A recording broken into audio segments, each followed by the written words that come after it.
Trust me, Hansel and Gretel are sweet.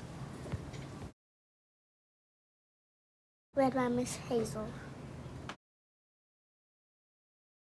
Hello, I'm Miss Hazel, and I'm going to be reading Trust Me, Hansel and Gretel Are Sweet, the story of Hansel and Gretel as told by the witch.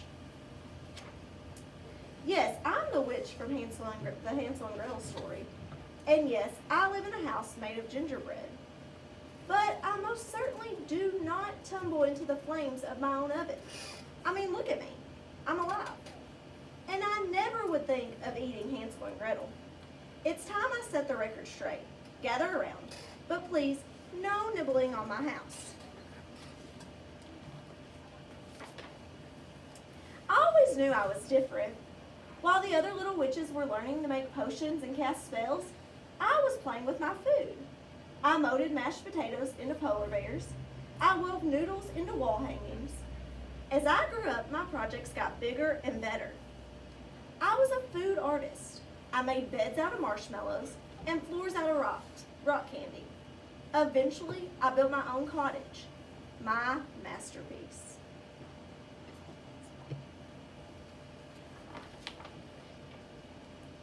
A dry spell kept the rain off my house, but I couldn't cast a spell strong enough to keep the birds away.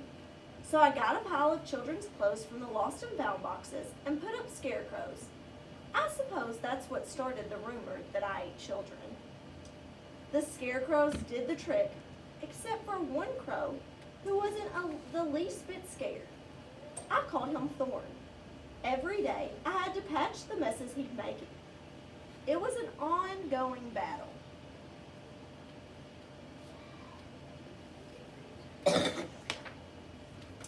Not long ago, I was in the back doing touch-up work when I heard children's voices. A shutter snapped. A window shattered. Little hooligans were eating my house. I ran around to the front. Stop. Stop that this instant, I yelled. This is private property. The children, a boy and a girl, stared at me in horror. We're sorry, said the girl, but we're so hungry. Please don't eat us, the boy begged.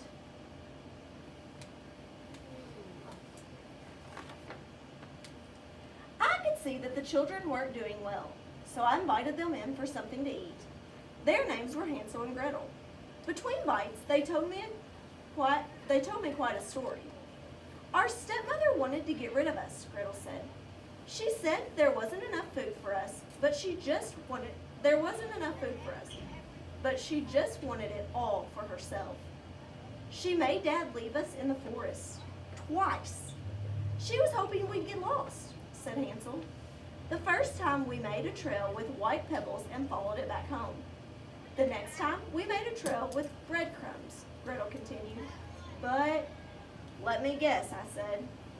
The birds ate the crumbs, right? The kids nodded.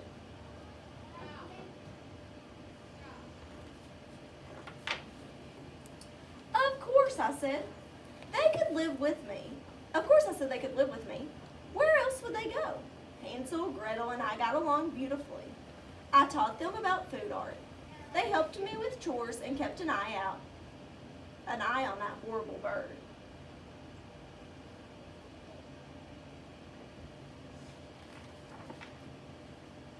Hansel was a natural artist. He made a wonderful sculpture of himself out of sponge cake and fruit snacks. Sometimes I teased him by talking to it. Oh, Hansel, I want to gobble you up, I'd say. Life was sweet. I didn't even have to worry about Thorn anymore. One day, he just disappeared. But, it was too good to be true. A bird like that never gives up.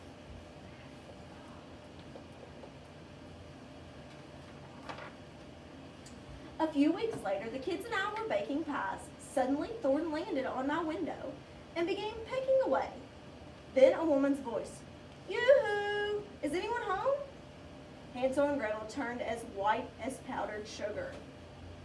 Their wicked stepmother. Oh.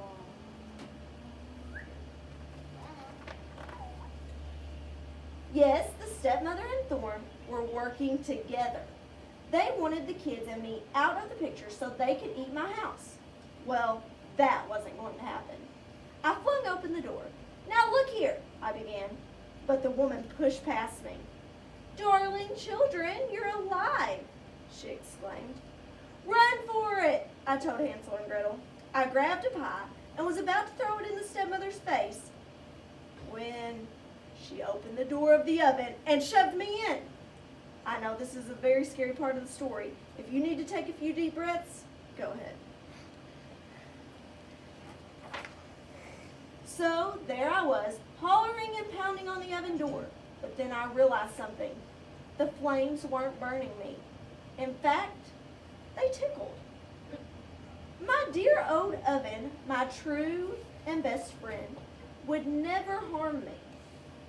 When the stepmother checked to see if I had burned to a crisp, I popped out. Not a toasted hair on my head. She ran away shrieking. Thorn flew close behind. They were never heard of again.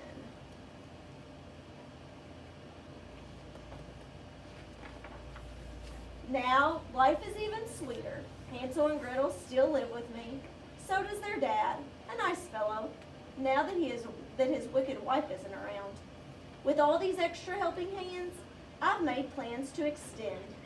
A guest house, a playroom, maybe a swimming pool. We'll have a party when it's all finished. You will most certainly be invited.